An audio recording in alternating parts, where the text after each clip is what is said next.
ಮನಸ್ಥಿತಿ ಅವ್ರು 3 ಜನ ಹೇಳಿದ್ರಲ್ಲ, ಡಾಕ್ಟರ್ ಖರ್ಗೆ ಅವ್ರು, ಪ್ರಿಯಾಂಕಾ ಖರ್ಗೆ ಅವ್ರು ಹೇಳಿದ್ರು, ಪ್ರಿಯಾಂಕಾ ಹೇಳಿದ್ರು, ಅದು ಅಂದೇ ಇಲ್ಲ ಅಂತ ಹೇಳವ್ರೆ. ಅವರು ಒಂದು ಒಳ್ಳೆ ಪರಿಸ್ಥಿತಿಲಿ ಒಂದು ಒಳ್ಳೆ ಇದ್ರಲ್ಲಿ ಕೂತಿರೋರು ಅಂದೇ ಇಲ್ಲ ಅಂತ ಹೇಳಿದೆ. ಅಕ್ಕ ಹೆಬ್ಬಾಳ್ಕರ್ ಇದ್ರಲ್ಲ, 10 ಸರಿ ನಾನು ನೋಡಿದ್ದೀನಿ. ನಾಸೀರ್ ಹುಸೇನ್ ಜಿಂದಾಬಾದ್, ಪಾಕಿಸ್ತಾನದವ್ರಿಗೆ ಕೇಳಿಲ್ಲ, ಕಿವಿಗೆ ಏನು ಇಟ್ಕೊಂಡಿದ್ರೆ ಗೊತ್ತಿಲ್ಲ, 10 ಸಲ ಕೇಳಿದಾರಂತೆ. 10 ಸಲಿರು ನಾಸೀರ್ ಹುಸೇನ್ ಜಿಂದಾಬಾದ್ ಅದಂತೆ, ಪಾಕಿಸ್ತಾನ ಇಲ್ಲ ಅಂತ. ಇದೇ ಪರಿಸ್ಥಿತಿ ಪಾಕಿಸ್ತಾನದಲ್ಲಿ ಪಾರ್ಲಿಮೆಂಟಲ್ಲೋ ಅಥವಾ ವಿಧಾನಸೌಧಲ್ಲೋ, ಅವ್ರದ್ದು ವಿಧಾನಸೌಧದಲ್ಲಿ ಏನಾದರೂ ಆಗಿದ್ರೆ ಕಾನೂನು ಕಟ್ಲೆ ಕೇಳ್ತಾರಲ್ಲ, ಶೂಟ್ ಮಾಡಾಕರು ಅಂಥ ಪರಿಸ್ಥಿತಿ ಇಲ್ಲಿ ಬರಲಿಲ್ಲ. ಇಲ್ಲಿ ಮಾಡಬೇಕು ಕಾನೂನು. ಇಲ್ಲೇ ತಿಂತಾರೆ, ಇಲ್ಲೇ ಉಡ್ತಾರೆ, ಇಲ್ಲೇ ಬೆಳೀತಾರೆ. ಫಸ್ಟು ನಮ್ಮ ರಾಜಕೀಯದ ಪರಿಸ್ಥಿತಿ ಅವ್ರ ಸಪೋರ್ಟ್ ಇಲ್ಲದೆ ಅವ್ರು ಏನೂ ಮಾಡೋಕ್ಕಾಗಲ್ಲ.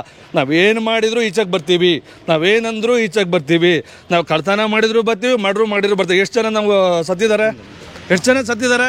ಇದು ಪರಿಸ್ಥಿತಿ. ಯಾವಾಗ ಇಲ್ಲಿ ಕಾಂಗ್ರೆಸ್ ಗೌರ್ಮೆಂಟ್ ಬರ್ತದೋ ಪೂರ್ತಿ 100% ಸಪೋರ್ಟ್ ಇದೆ. ಡಾಕ್ಟರ್ ಶಿವಕುಮಾರ್ ಹೇಳಿದ್ರು, ಅವ್ರಿಗೂ ಕೇಳಿಸಿಲ್ವಂತೆ. ಅವರು ಹಿರಿಯ ರಾಜಕಾರಣಿ ಸರ್, ಅವ್ರು CM ಕ್ಯಾಂಡಿಡೇಟ್ ಸರ್. ಅವ್ರು ಹೇಳ್ತಾ ಇದ್ದಾರೆ ಪಾಕಿಸ್ತಾನ ಜಿಂದಾಬಾದ್ ಅನ್ನೋದಿಲ್ವಂತೆ, ನಜೀರ್ ಹುಸೇನ್ ಜಿಂದಾಬಾದ್ ಅಂತ ಹೇಳಿದ್ದಾರೆ. FSL ಹಂಗಾರೆ ಈಗ ಗೌರ್ಮೆಂಟ್ ಇರೋದು ಯಾವುದು? ಗೌರ್ಮೆಂಟ್ ಇರೋದು BJP ಇರ್ತಿದೆಯಾ? ಕಾಂಗ್ರೆಸ್ ಸರ್ ಇರೋದು. ರಿಪೋರ್ಟ್ ಏನಂತ ಬಂದಿದೆ ಸರ್? ಅದು ರಿಪೋರ್ಟ್ ಏನು ಬಂತು? ಇವಾಗ ಅವ್ರಿಗೆ ಮುಖಭಂಗ ಆಗಲಿಲ್ವಾ? ಡಾಕ್ಟರ್ ಹೆಬ್ಬಾಳ್ಕರ್ ಇವರು CM ಆರಾಮಾಗಿದ್ದಾರೆ. ಅವರು ಯಾವುದೂ ರಿಯಾಕ್ಷನ್ ಇಲ್ಲ. ಡಾಕ್ಟರ್ ಶಿವಕುಮಾರ್, ಡಾಕ್ಟರ್ ಖರ್ಗೆ ಮಗ ಅವರು, ಹೆಬ್ಬಾಳ್ಕರ್ 10 ಸಲ ಕೇಳಿದೆ ನಾನು, ಹಿಂಗೆ ಹೇಳ್ತಾರೆ. 10 ಸಲ ಕೇಳಿದಾಗ ಆ ವಯಸ್ಸು ಕೇಳಿಲ್ವಂತೆ. ಅವರು ಓಟಿನ ರಾಜಕಾರಣ ಮಾಡ್ತಾ ಇದ್ದಾರೆ. ದೇಶ ದೃಷ್ಟಿ ಧೋರಣೆ ಇಲ್ಲ.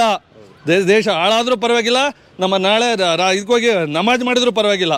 ದಯವಿಟ್ಟು ಇದನ್ನು ಅದೇ ಹೇಳಿದೆ ಎಕ್ಸಾಂಪಲ್, ಪಾಕಿಸ್ತಾನ ಶೂಟ್ ಮಾಡಿಬಿಡೋರು. ಒಬ್ಬ ಕಾನ್ಸ್ಟೇಬಲ್ ಅವ್ರು ಗನ್ ಇದ್ರೆ ಶೂಟ್ ಮಾಡೋರು, ಆಮೇಲೆ ನೋಡ್ಕೊಳ್ತಾ ಇದ್ರು. ಆ ಪರಿಸ್ಥಿತಿಯಲ್ಲಿ ತರಬೇಕು ನಾವು, ದೇಶ ಉದ್ಧಾರ ಆಗಬೇಕಂದ್ರೆ. ಮತ್ತು ಎಲ್ಲ ಮುಸ್ಲಿಮ್ಸು ಹಂಗಲ್ಲ. ಕೆಲವು ಕಿಡಿಗೇಡಿಗಳಿರ್ತಾರೆ, ಅವನ್ನ ವಿಧಾನಸೌಧ ಸರ್ ಪೂಜೆ ಮಾಡೋ ಸ್ಥಳದ ಸರ್. ನಮ್ಮ ಎನಿಮಿ ಬೆಳಿಗ್ಗೆ ಎದ್ದು ಬಾರ್ಡ್ರಲ್ಲಿ ಸಾಯ್ತೀವಿ, ದಿನ ಸಾಯ್ತಾ ಇದ್ದಾರೆ. ಅದಕ್ಕೇನು ಪನಿಷ್ಮೆಂಟ್ ಕೊಡ್ತೀರಾ? ಇಲ್ಲಿ ಜಿಂದಾಬಾದು, ಅಲ್ಲೆಲ್ಲ ಇಸ್ರೇಲಲ್ಲಿ ಮುಸ್ಲಿಮ್ಸ್ ಆದರೆ ಇಲ್ಲಿ ಜಿಂದಾಬಾದು. ಏನು ಕನೆಕ್ಷನ್ ಅಲ್ಗೂ ಇದೆಯೋ?